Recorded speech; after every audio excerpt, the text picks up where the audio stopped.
if everything goes as I planned, I trained for it, I'd like to get him up on the ropes, pick him up, and slam him down. My name is Jason, La Machine Motard. I'm from Gatineau, Quebec. I train at Lords of War gym with Igor Jackhammer. My training's Sambo. You know what I mean? I live it, I walk it, you know what I mean? I wake up every morning and train, you know what I mean? Like, I've given up, I've sacrificed, I've lived this life. It's not watching a reality show, man. I am your reality show. My name's Jordan Jewell from Hamilton, Ontario. I fight out of Burlington, Ontario, representing Bama Hurricane Jiu-Jitsu. His advantage, honestly, I don't really see one. I'm not a boxer. I'm a real grappler. I mean, that's my talent. So, I mean, if he starts throwing fists, he's just going to get him off balance and he's going to get slammed. I'm coming to kill you. The referee does his job. I'll do mine. Let's hope he makes it home, because I don't care. I don't care about him at all. Hi, Jordan. You're in my hometown, and unfortunately, you're going to be the first man to exit this 4-man tournament. I don't really got much to say, man. I'll do my talking in the ring, but please come to fight. Don't cheat me out of my fight, man. I'm coming to finish, so be prepared. This fight will be fought over 3 3-minute rounds, and the man in charge when the action starts is Mr. Jerry Bolin. And now introducing first in the blue corner, fighting out of Burlington, Ontario. He fights with Team Bama and Hurricane Jiu-Jitsu. He stands 5'11". Weighing at 167 pounds. He is 1-0 in MMA. Ladies and gentlemen, please raise the roof for Jordan Jewell. And his opponent, the hometown hero from Gatineau, Quebec. He fights out of Lord of War. He stands 5'10". He weighed in at 169 pounds. He is also 1-0 in MMA. Ladies and gentlemen, let's hear it for Jason, La Machine Motard.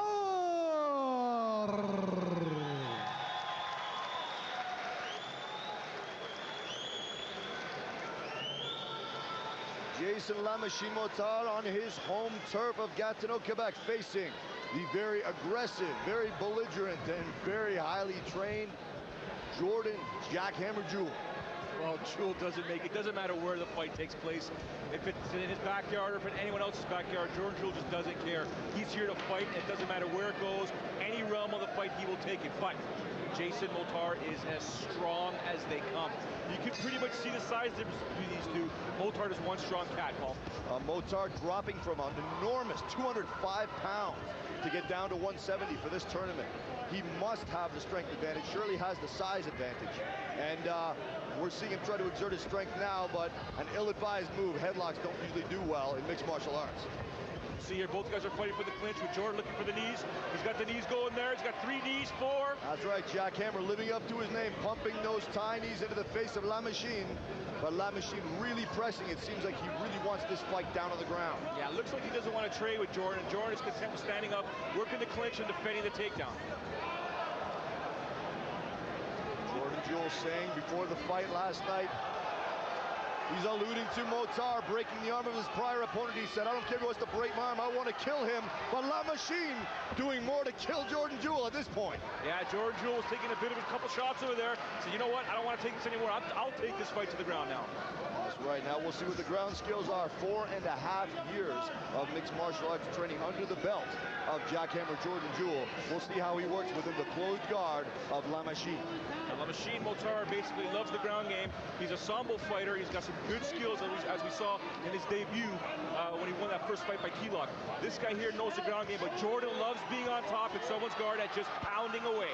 That's right, although you do notice not a lot of those shots are landing solidly at all. Motard doing a very good job of effectively shutting down the ground and pound of Jordan Jewell at this particular point.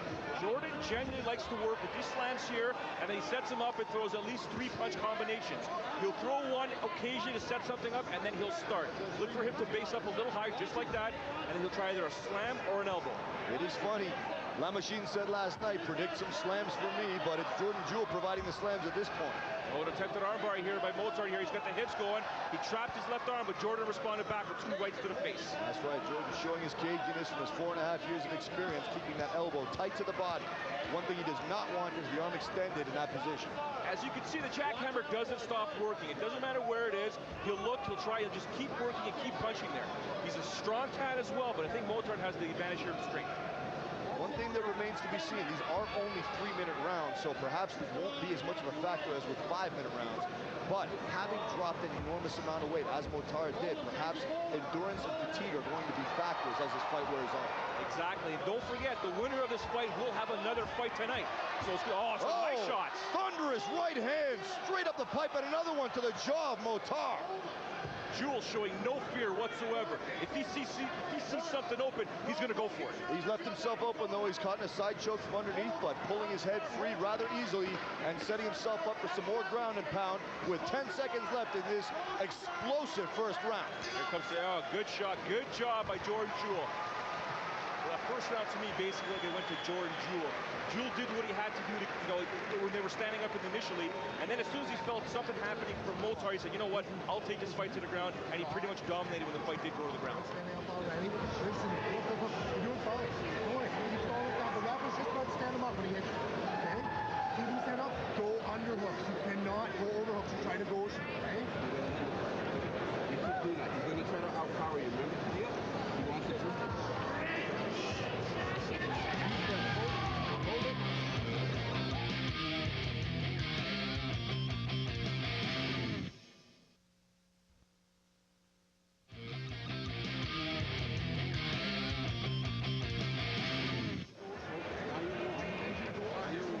It is funny, initially it looked like Motard was the one who really wanted to force the ground fight and Jewell was the one resisting, but when it went to the mat, it was all Jackhammer, and we're going to see if Motard is perhaps getting some tips from his corner that will help him to deal with the ground game of Jewell in the second round. Well, in his corner right now is Craig the Farmer Brown, a fighter out of the Ottawa region. He's a tough cat. He knows the game very, very well, so look for some pretty good, good advice given to Motard for this second round. Well, Farmer Brown being, Farmer Burns actually being one of the most legendary catch wrestlers of all time, Farmer Brown hopefully has similar expertise that he can give to Jason "La Machine" Motard. You see Jordan timing that right hand. He's waiting for Motard to just plant, and bang, here we go. Both fighters landing, and then Jewell taking the fight right back down to the ground where he wants it. That's pure points for Jordan in the judge's eyes, but you see in here, he's got that headlock on, and he's going to be relentless here. He's got a front guillotine. That was an example of the superior strength of Motard, but now caught in a guillotine choke. Even with the arm in, this choke can be closed by a fighter adept enough with the hold to do it. It looks like Motard may be in trouble at this point. It's a very difficult choke to keep on, and bang. There's the strength advantage showing itself.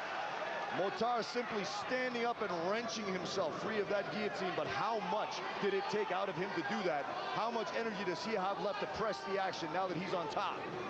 Well, looks like here there's a potential triangle over here. He's got him trapped up here. Motard's going to try and pull out here, and he just did there because that armbar was very close. Another one there. Now settling in with the front headlock. Motard looking very tired. I've got a feeling that cutting that weight is really starting to affect him. And you see Jordan going for that single there. He's going to turn and turn and turn until he can put the pressure on and drive Motard to the ground. You see, that's an instinct born in amateur wrestlers. When they go for a takedown, they drive and drive and drive and drive. They'll take you 10 feet across the mat if they have to get it. And that can very often be the difference between getting a takedown and losing it. And there's the jiu-jitsu rolling back into guard here because he's in trouble. He's going for that arm bar. That's right, the legs across and the arms extended, but Motard simply pulling his hand free like his hand from a glove, and he's back on top of the front headlock. Both these guys are giving it their all. You can see the exhaustion in both their faces, but Jordan getting some air and a big slam! Huge double leg takedown, and Jordan Jewell back in the driver's seat as he sets up in the full mount position. This is the one he wants, Paul. This is the mount position, and look for Jordan to rain those jackhammers down. He will be relentless here, as you can see.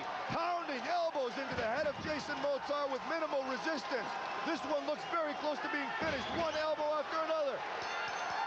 It's over. Referee stoppage. Jackhammer Jordan Jewell living up to his name. TKO victory, and he moves on to the next round toward the Canadian welterweight title, Joe.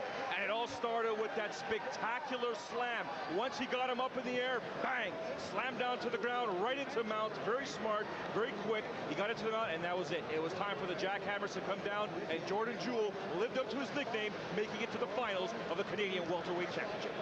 Ladies and gentlemen, referee Jerry Bolin stopped in at 2:17 of the second round and stopped this fight. Your winner by TKO, Jordan Jewell.